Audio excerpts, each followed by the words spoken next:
Today, I am joined by Scott Jennings to go through some of the biggest news stories. Scott, thank you so much for joining me. Hey, thanks, Stephen. Appreciate the chance. So, Scott Jennings is the host of the Scott Jennings Show, the most viral host, in my opinion, on CNN, and the author of A Revolution of Common Sense. Thank you, sir, for coming on. I don't think a week goes by that my audience doesn't see you on my show or hear me talking about commentary that you make. President Trump said one thing that made me decide to vote for him for a third time.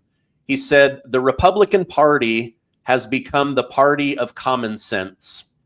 I just felt like after covering Biden for 4 years, we needed common sense. We didn't need these, moonshot ideas. We just needed close the border. Women, deserve privacy in the bathroom and in sports. I mean, you've written an entire book about common sense. What are some of the big common sense things that Trump has done that really stick out to you?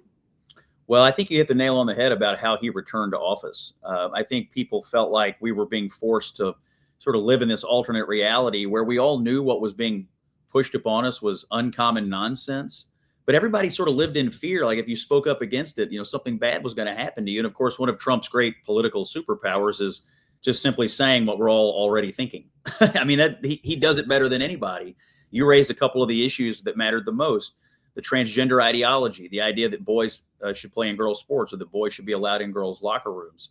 I've called it an 80-20 issue, but I think I'm wrong. I think it's a 90-10 or a 95-5 issue. And yet the Democratic Party and the left is enthralled to this issue. Immigration is another one. People knew you can't have hundreds of thousands of people coming across the border every month. You don't know who they are. You don't know why they're here. You don't know what's going on. The human trafficking implications of that alone, the national security implications, the economic implications. But if you spoke up against it, you were said to be, a bad person. Well, Trump comes along and says, no, I can close the border. We can reverse this. People inherently viewed that as common sense. I was in the Oval Office in February pitching him on this book on the day I think that he signed the executive order banning paper straws. Now, again, it sounds like a little thing, but these are sort of the nagging, stupid things that government does that annoy the heck out of people. And Trump says, I don't have to accept this. It's all just common sense. So in his inaugural address, he said, we're having a revolution of common sense. That phrase, like you, stuck with me. I thought it would make a great book title. I went with the president on his 100th day in office to Michigan, actually, and had a rally. And he said, whether you're on the right or whether you're on the left or whatever you are, it's just common sense. And what I learned from writing this book is that's effectively how he has rebranded the Republican Party. Yes, we're the conservative party, but we're the party of common sense. I asked him once, do you consider yourself to be more of a conservative or more of a common sense politician? And he said, well, most of the time conservative is common sense. He left himself a little wiggle room, but in his mind, I think the way to build the biggest and broadest political coalition, to bring in people who don't think of themselves in political terms, was to go down the road of branding it common sense. I think it was one of the most effective political branding campaigns we've ever had. It's the greatest political comeback since Napoleon. And he certainly made the most of it. Yeah, he took his best ideas from term one. Then he scooped up some good ideas from Obama. He scooped up good ideas from Bill Clinton, like getting illegal criminals out of the country, closing the border. And they just rail against him. And it's like, wait a minute, your party's president used to believe in this. Your party used to believe in this. So like you say, he just took these 80-20, 90-10 common sense ideas and he rolled with them. One common sense idea that a lot of Republicans are looking at today is, we've got this Epstein stuff coming out, and it was announced that Bill and Hillary Clinton have let Congress know that they will purposely skip their subpoenas to talk about their connection to Jeffrey Epstein. Pam Bondi, the Attorney General, has now referred them for investigation. What do you think is going to come of this? I mean, the last two people that skipped a subpoena went to jail. Of course, they were on our side, Peter Navarro. But do you think Republicans will actually go the distance and make these elites come in and talk like we're all supposed to? I mean, I don't know why we wouldn't. I mean, why do they get to skip it? I mean, look, and by the way, it's Democrats who've been out here beating Donald Trump to death to release the Epstein file. So why should they be immune from answering questions if their people wind up in the documents, which, by the way, is what I think is going to happen. You know, the narrative on this, Democrats wanted the narrative that this was a story about Trump and Epstein. The truth is, it's a story about Epstein and Democrats. Trump got rid of Epstein out of his life long ago. Democrats remained involved with Jeffrey Epstein even after he was convicted of sex crimes. You had fundraising operations going on with Epstein. You had Larry Summers soliciting him for dating advice. You had a member of Congress asking Jeffrey Epstein, what should I say in this congressional hearing? He was owning and operating a member of Congress in the Democratic conference. This is not a story about Trump and Epstein. It is a story about how the left and Democrats, major serious Democrats, could never quit this man, even after he was a convicted sex criminal. So I think, you know, they've been trying to use it as a way to tie up and distract Trump and change the conversation away from their disastrous government shutdown.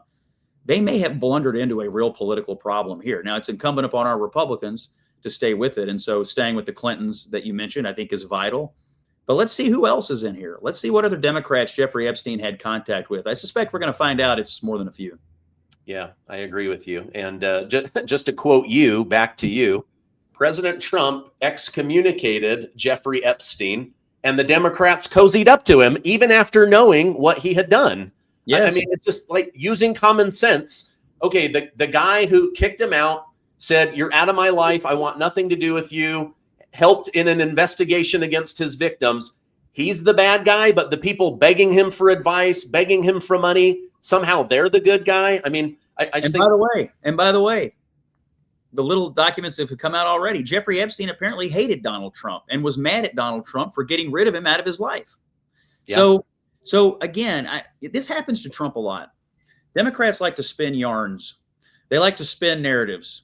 They wanted the narrative to be, and they want people to believe that Trump had something to do with Epstein's nefarious criminal activity. It's the same. You go back to the first term. They wanted people to believe that Russia stole the election. Now, one political party right now takes it as an article of faith that happened.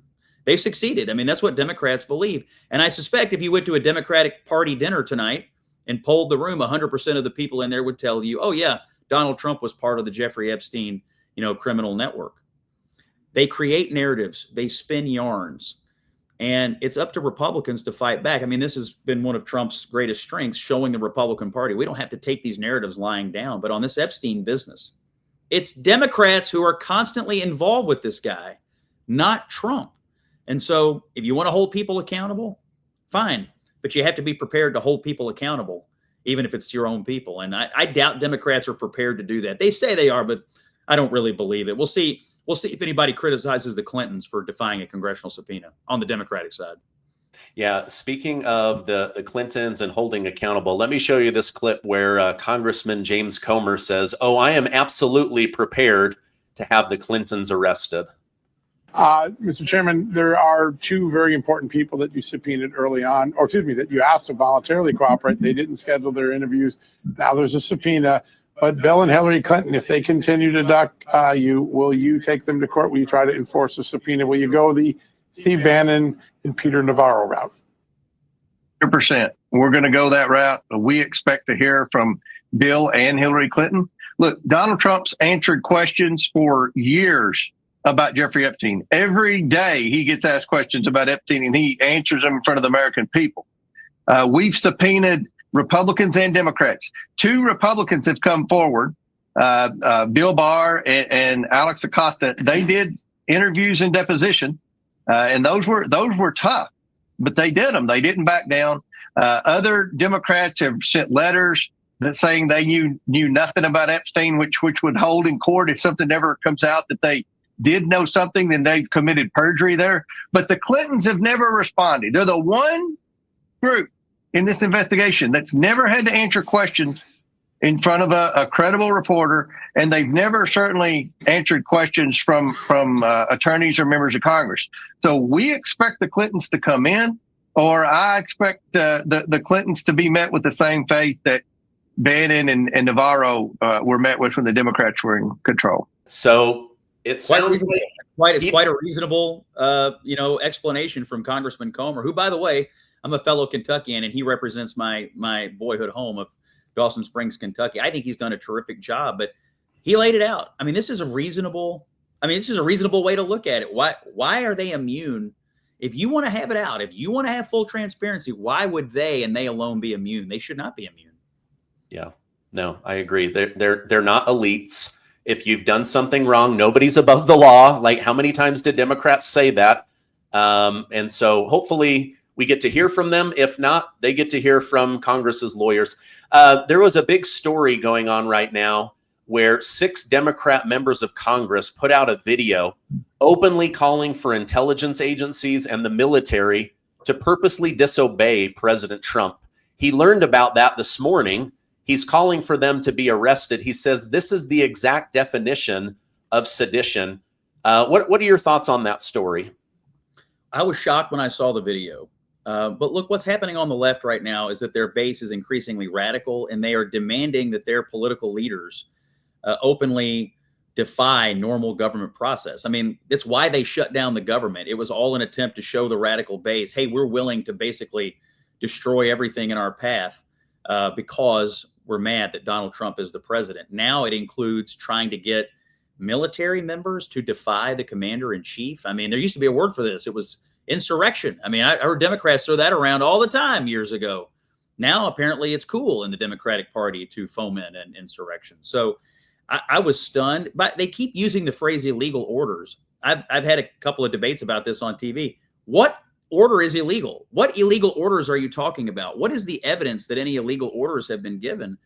And all I am left to conclude, and they can never produce one, is that they want members of the National Guard to say no to helping out with crime in American cities. They want members of the military to stop taking on the Venezuelan narco terrorists. I have gathered that Democrats are really mad that President Trump is taking on the narco terrorists. I've been in a few panel discussions now, and I get the feeling that they are hopping mad that all of a sudden we're taking a more muscular approach to policing our own hemisphere. But it seems to me what they want are members of the military to effectively disobey the commander in chief, disobey the chain of command, and take matters into their own hands and create, some sort of vigilantism. I don't know exactly what it is they're calling for. I mean, some of it's performative, I guess, but there are consequences to these performances. And they're meddling with something they ought not be meddling with. And here's the thing. Every one of the people in that video knows better. They all know better. But this is how captured they are by their radical base. During the government shutdown, Stephen, I think about this quote every day. An anonymous Democratic senator said to a reporter, it was in the Hill newspaper, "Oh, we have plenty of votes to reopen the government, but none of us want to face the guillotine." I mean, when you're using the language of the French Revolution to describe your own political base and how afraid you are of them, you can see how it would lead you to make stupid videos like the one you just played. And by the way, I don't know what the legal consequences of what they did could be, but why would they be immune from it? This is more than a political tactic. This is an open call for something very terrible to happen. You don't want this attitude running through our federal system, I guarantee you. Yeah, no, I completely agree. Man, let me tell you something really quick. I hit my 40s and suddenly everything felt harder than it used to. I'm still active, still lifting, still chasing my kids around, but the recovery, the afternoon crashes, the softness around my midsection, even though I changed my diet and lost a bunch of weight, this has hit me hard. So of course, I go down the rabbit hole. Every symptom leads me to one thing: lower testosterone. And every solution, hey, just get on TRT, just inject yourself with TRT. Well, I don't want testosterone replacement therapy. Until you realize it's basically $3,000 a year forever, plus needles and injecting stuff into your body. Well, that scared me off quickly. So I started researching, how do I rebuild my testosterone naturally? That's why I started taking Mars Men. Some men report more energy, better focus, stronger workouts without shutting anything down. It's designed with real ingredients like Tungkat Ali, Shilajit, zinc, boron, stuff that's clinically shown to support men as we age. And for me, it's been steady energy all day way better recovery, and I feel stronger than ever. For a limited time, my listeners get 60% off for life and 3 free gifts when you use Gardner over at mengotomars.com. That's Men Go to Mars, code Gardner. Get 60% off for life and 3 free gifts. Go check it out right now. It's been interesting to cover President Trump's first term and then Biden and now this second term. I've heard many people say President Trump was the biggest middle finger the average American could send to Washington, D.C. to show that we do not approve of the wars. We don't approve of giving so much money to foreign causes. When is America's infrastructure going to be improved? When are American lives and wages going to get better?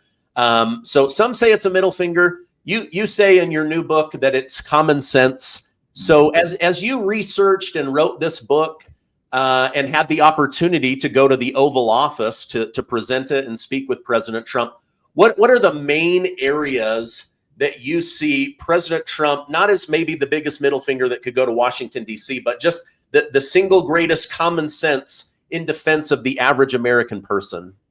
Well, I think his greatest success in this particular term is no question immigration. I mean, he's closed the border. We are following the law, and he is doing exactly what he promised he would do. He is bringing order to what has been the most chaotic nonsense that you could imagine, allowing hundreds of thousands of people to come across, allowing criminals to roam free in cities. By the way, there are economic consequences to all this. When you allow millions of people into the country, they compete with American workers and it drives down wages. They go into communities and they compete for housing. It makes housing scarce and unaffordable. So it's not just a matter of immigration. It's not just a matter of national security. There are economic and societal consequences to allowing unfettered illegal immigration. So to me, it has been one of his biggest successes, and he's doing it, by the way, all in the face of a massive propaganda campaign. I sit every night and listen to all sorts of lies being told about what ICE agents are doing. They're doing nothing other than enforcing existing federal immigration law, and they're being lied about it. They're being doxxed. They're being violently attacked. Democrats are egging on these violent attacks. It's horrific what's happening. So I look at that issue, and I write a lot about it in the book, as a clear, bright line where Trump's trying to do something common sense and the Democrats have taken the exact wrong side. I think there are cultural issues too. We talked about the transgender issues, but I have a whole chapter on DEI. I mean, one of Trump's early executive orders was eliminating DEI in the federal government. And we were living under this DEI regime, and it was being coerced by the federal government, by the Biden administration. Trump gets rid of it. And not only does he get it out of our federal system, but that then creates a permission structure for corporate America and other institutions that, hey, we can get rid of it too. Nobody wants to live under this identity politics regime. Everybody knows it's crazy. Everybody knows it's crazy. Everybody knows it's bad for business and bad for America. So we were living sort of under this nonsensical DEI regime. Trump says, look, we don't have to do it this way.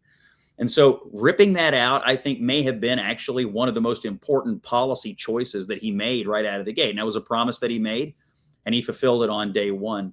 So those are a couple of, and then, we talked about the transgender stuff. I just think as a cultural matter, Trump using the levers of the presidency to sort of restore order in American culture in a way that the vast majority of Americans were clamoring for, but that the Democrats were trying to keep a lid on. So early on, I count all these things as huge promises kept and huge success. Now, I'm sure 100 people will come along from the Washington establishment and write books and slam Donald Trump for doing these things.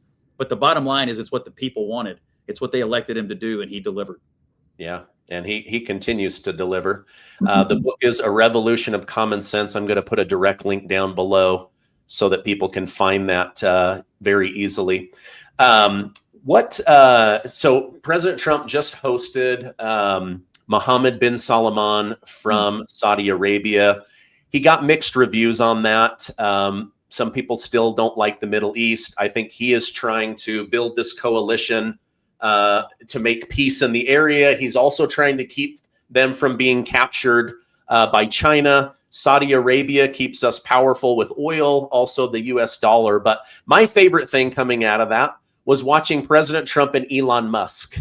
Do you see them coming back together? Because the first 90 days of his presidency, Doge was the biggest, hottest thing in America. Your thoughts on them working together again? So I was so glad to see Elon at the White House. And look, I was as disheartened as anybody when they had their split. I was on CNN sort of at the moment that it was all unfolding. And in a famous segment, I grabbed a garbage can and I said, "Here's how Republicans are feeling." And I stuck my head in the garbage can.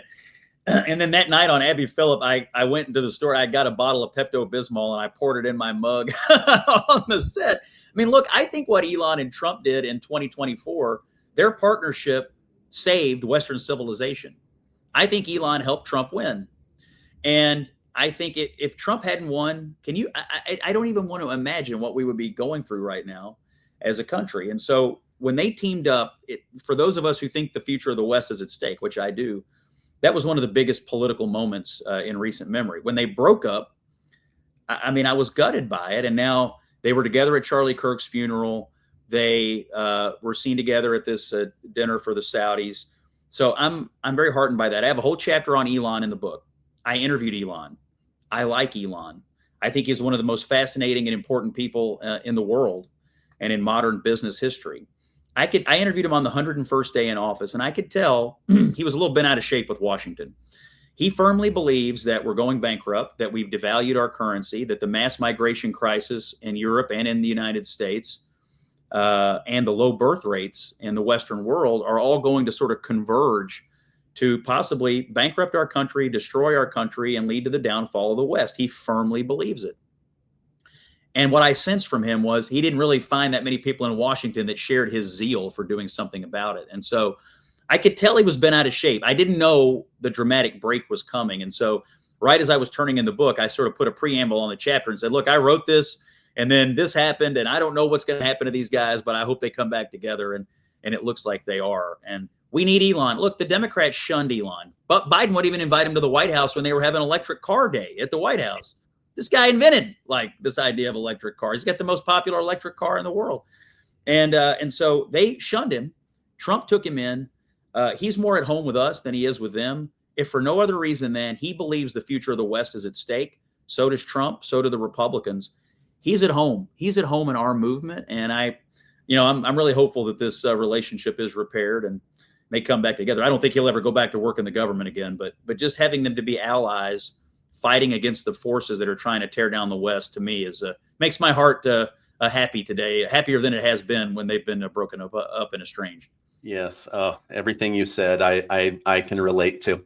All right, final question. I appreciate your time so much. I put out a poll on my YouTube channel. Who has done more damage to America with their political career? 693,000 people voted.